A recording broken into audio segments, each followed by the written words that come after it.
Carla, matanong ko lang din naman, ito'y wag mo naman sanang masamain. Tatagal na kasi itong parang napasok lagi sa isipan ko. May nagpo-propose na ba na kahit nag-aaral? Tatagal na kasi itong parang napasok lagi sa isipan ko. May nagpo-propose na ba na kahit nag-aaral? Ano ba yun? Ano naman napasok sa isip mo?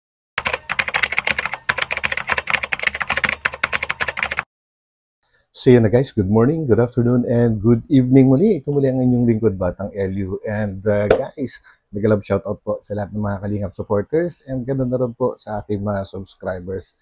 And guys, syempre andito tayo muli para sa isa na namang gagawin nating reaction, tungkol nga dito sa concern ni Papa Jones kay kay Carla, and kagaya nung nasa title natin kung bakit hindi sumang-ayon si Carla sa kagustuhan ni Papa Jones, at yan ang ating pag-uusapan guys. So wag po ninyo akong iwan hanggang dulo, maigsi lang ito guys, and wag natin kalimutan suportahan palagi ang buong Team Kalingap sa pangungunayan ni Kuya Val Santos Matubang, Ate Edna Vlogs, and Kalingap Rab. So guys, wag na nating pahabain to. So let's go.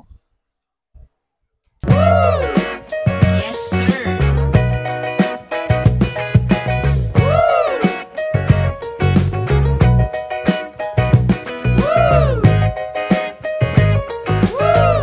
Buka mo na.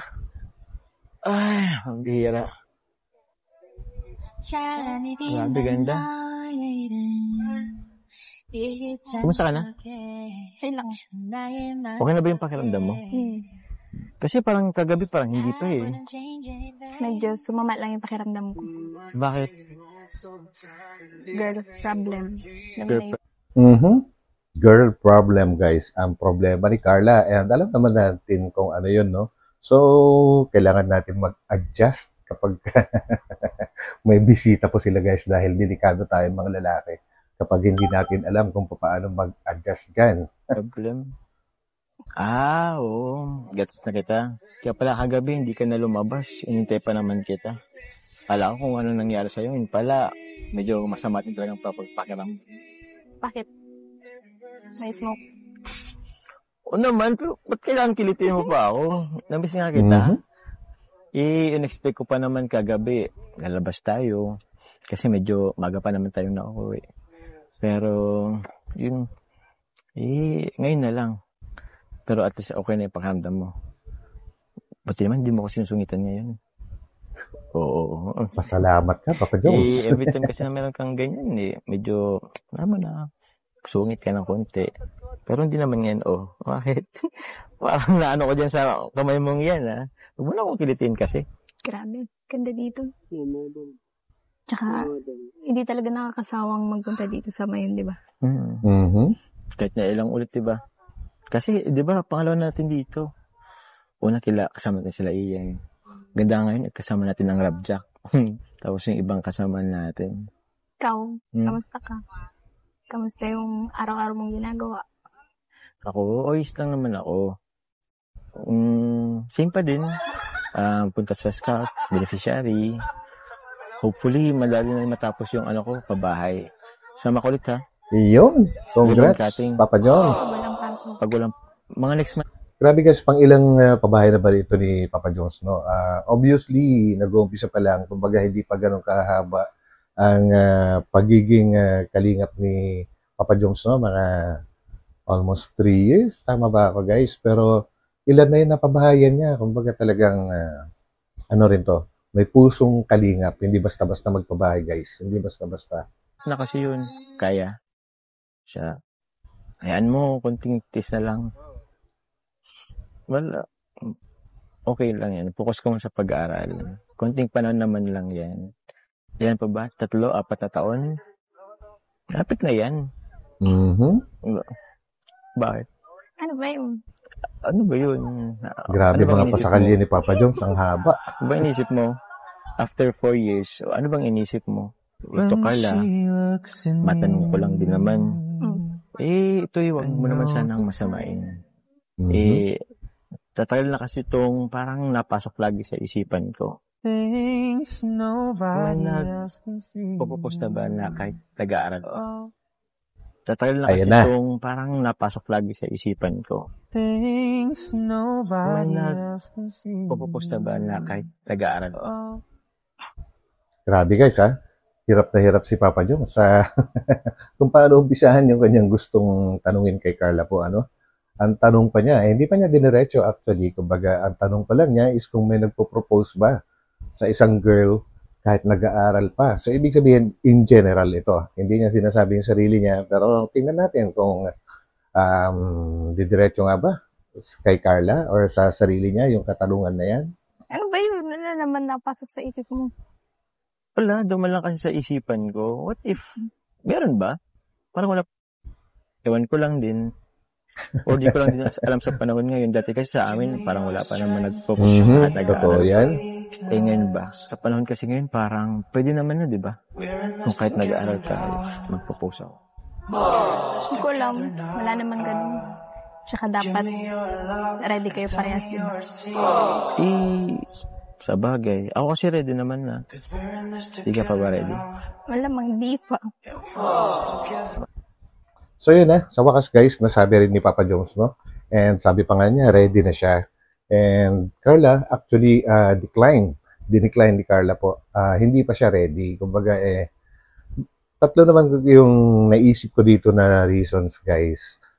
Obviously, unang-unang rason is habang nag-aaral pa, di ba? Kumbaga talagang kahit gusto natin, pwede naman kung gugustuhin, kaya lang kung gusto mo talagang makapag-concentrate sa pag-aaral, is makakapag-antay naman yan, guys. Kung tunay talaga yung pagmamahalan ninyo, makakapag-antay yan. Kumbaga, ang 3-4 na taon na pag-aantay is saglit lang yan. Actually, hindi naman totoong mag-aantay ka kasi everyday pwede naman kayong magkita. Kumbaga, yung pag-aantay mo na yon is parang yung maging official man lang. Kumbaga is yung ilantad. Kumbaga, di ba? And yun po ang main reason ni Carla na kaya niya dinecline. Di ba? Nag-aaral pa kasi siya. Pangalawa, naisip ko guys, is alam naman natin, ang pinanggalingan po ni Carla is mahirap din po na family. And siya lang naman, as of now, siya pa lang yung talagang sabi na natin na kumikita and nagiging provider sa family po nila and siguro gustong-gusto ni Carla na maging secured muna yung kanyang career, kaya ayun, dinecline niya yung offer ni Papa Jones. Iba pa rin kasi guys, ang isang career woman po iba yon, iba talaga kahit anong mangyari. Once na may tinapos ka, meron kang degree na pinaglalaban, ay talagang hindi ka na mawawalan siguro ng trabaho kasi marami ka ng chances para makapaghanap ng work, no? Kasi ang pagbablog guys, alam naman natin din na si Carla, meron din siyang potential para sumikat sa pagbablog. Pero ang pagbablog kasi guys, kahit si Kalinga Prab, alam na alam niya yan at sinasabi niya madalas, na hindi panghabang buhay ang pagbablog. No? Dumadating talaga yung panahon na nagbabago yung trend. Kumbaga, nababago yung mga uso at na mga kinakagat po ng tao. Sa ngayon, gustong-gusto nila, darating ang araw, may magugustuhan yung mga viewers na iba naman. Ganun po yan. So, siguro yun ang nasa isip din ni Carla po. Kaya gusto niya makatapos muna sa pag-aaral. So yun, and pangatlo, yun, simple lang. Gusto niyang tulungan muna si Ember and yung family niya para maging secured sila. Actually, yung pangatlong reason ko guys is connected na rin yan sa pangalawang reason. Kaya yun guys, yan lang naman po ang aking naisip and huwag niyong isipin na hindi ako pabor na mag-propose si Papa Jones kay Carla habang nag-aaral pa. Ang iniisip ko lang dito na main reason ni Carla is yung mga yan na pag-usapan na natin, nabanggit ko na. Yun lang ang hinanap natin kung bakit dinecline ni Carla yung kagustuhan ni Papa Jones na mag-propose siya habang nag-aaral pa si Carla. So yun, madaling intindihin. Napakasimpleng intindihin, di ba guys? Kumbaga patuloy lang natin suportahan yan ang Jomcar and lahat po ng mga binavlog or ginagawang proyekto ni Kalinga Prab at para ito ay maging tuloy-tuloy. Tayo lang naman po yung nasa sa atin kasi ng mga viewers ang talagang solusyon or rason para humaba pa ng humaba itong mga pinapalabas or binavlog ni Kalinga Prab kasi pag nawalan na ng viewers, wala na rin yon. Sa viewers kasi nanggagaling yan lahat, guys. So yun, sana ay naiintindihan niyo po ang aking ibig sabihin. So hanggang dito na lang ulit. And ito muli ang inyong lingkod, Batang LU. And God bless po sa lahat. Magkita-kita ulit tayo sa aking susunod na upload. So pansamantala, papaalam muna ako. Bye.